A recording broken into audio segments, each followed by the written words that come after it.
The overall style and ambition for the Bonneville was simple. We wanted to create beautiful motorcycles.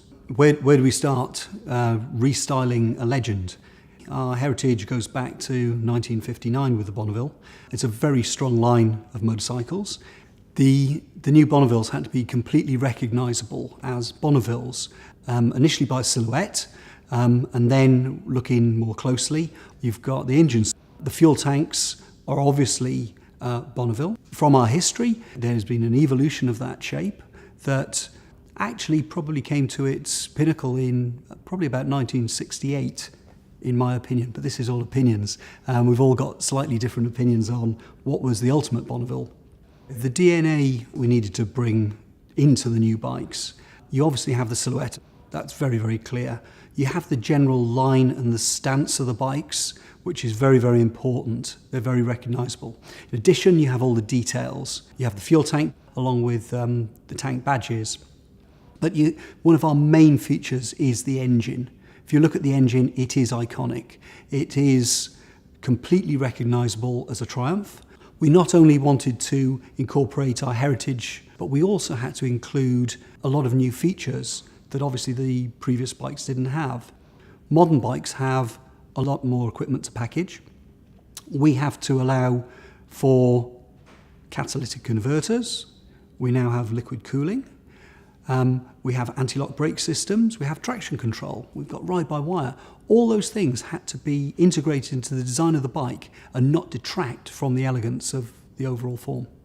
We're launching 3 motorcycle styles. From the outset of the project, the Bonneville was the bike that had to be completely authentic. That's the bike that we were looking at the line and the stance of the original bike most closely. So every detail was poured over. With the Street Twin, we've got a completely different look for the bike. We wanted a contemporary classic. We wanted people to see it as a fun, easy to ride motorcycle. The Thruxton is a completely modern take on a 1960s cafe racer, in that it looks authentic, but it's got a chassis that is completely contemporary. So we have 17-inch wheels. It is set up to handle beautifully. It will not disappoint. We also wanted to raise the level of finish and quality on all of the Bonnevilles. If you look at the cylinder head, the cylinder barrels, the cam covers, they all look very authentic. We've spent a lot of time working on obvious things like fuel tank and badges, but when you look at the Monza cap on the Thruxton, you've got an absolutely beautifully crafted filler cap that when you open it, it hides a completely modern lock-in filler cap. If you look at the Thruxton again, the top yoke, when you're sitting on the bike and you look at that top yoke, there isn't another top yoke like that on a motorcycle. It's absolutely gorgeous. There was a huge amount of effort went into the engine styling. Everything about it has to perform well, but also has to look fantastic. So a great example there is when we were working on the layout of the engine, and we wanted to have features on the covers that were authentic and in authentic positions. We're trying to get the look of the original engines, and we've managed to combine the balance shaft position and the adjustment of that balance shaft with one of those covers on the right hand side of the engine.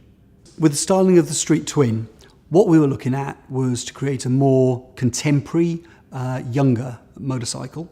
We wanted to keep the silhouette of the Bonneville and wanted it to be instantly recognisable. We've got the Bonneville engine, we've got a Bonneville tank, but it's smaller.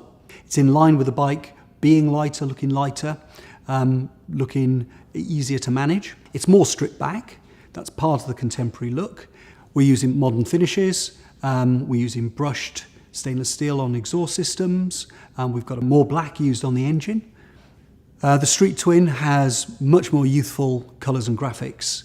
In regards to the instruments, we've got a much more modern looking single clock on the front. The rear light is smaller than on the Bonneville, the T120. It's a LED light with a distinct signature round pattern inside. The exhaust system on the T120 is beautiful. There's a very clean line now from the cylinder head all the way through into the pea shooter exhausts. We've used a twin skin header system to avoid discoloration. It's chromed. The T120 Black treats things very differently. We've got finishes that are really inspired by the custom scene at the moment. So we have a lot more black. We've got black header system and black exhausts, again twin skinned. One of the things that defined the original Bonneville was twin carburetors. That was requested by the American market. They wanted more performance. On our bike, we've got twin throttle bodies. We've got ride-by-wire throttle bodies. But we wanted to style those to give the most authentic look we could. And I think we've really achieved that. The real trick with those throttle bodies is not so much how they look, and they have got beautiful features, including brass components on them. It's what's hidden inside, the technology inside. You just wouldn't know that looking at the outside. There's a lot of responsibility in creating the new Bonneville family. We've got a very proud history and heritage. We wanted to make a modern bike for modern riders, modern roads. We knew what we loved about the way the original bikes looked, and we felt we could incorporate both of those things. We weren't trying to make a new Bonneville with a hint or a taste of the past. We were trying to make today's Bonneville.